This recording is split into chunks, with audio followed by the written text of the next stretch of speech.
pas madame, des combats sexuels. C'est le journal qui a évoqué ce titre. Même je vous invite à découvrir d'autres titres qui ont spécialement orienté leur une sur l'ambassadeur des États-Unis au Cameroun, arrivé justement cette semaine en fin de séjour. C'est Mathieu Ekong qui nous parle justement de ces titres de façon spéciale.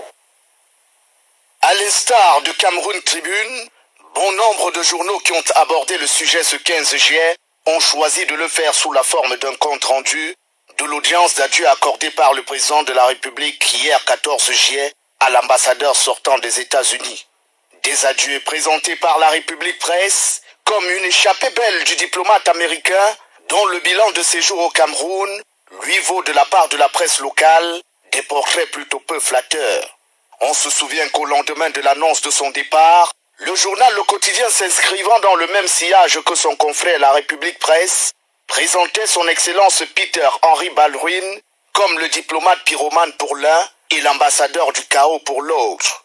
Selon les deux canards, l'obsession de l'homme à débarquer le régime de Yaoundé l'a amené à mettre sous les teignoirs les grands axes de la coopération américano-camerounaise, passant ici à la moulinette 60 ans de liens étroits entretenus par les deux pays. Perspective d'Afrique parle d'un diplomate va-t-en-guerre qui a multiplié des velléités de déstabilisation et tenté de rwandiser le Cameroun, ramant de ce fait à contre-courant des actions du groupe des 5 membres du Conseil de sécurité accrédité ici et qui se distingue par son accompagnement dans différents chantiers de la consolidation de la paix, de la sécurité et du développement.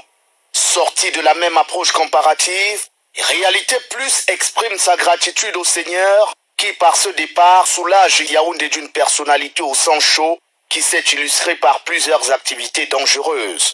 Des activités caractérisées entre autres, si on doit s'en référer au petit hebdomadaire L'Anecdote, par des attaques incessantes contre l'armée et le régime en place, le soutien aux terroristes et la protection des leaders sécessionnistes résidant aux États-Unis.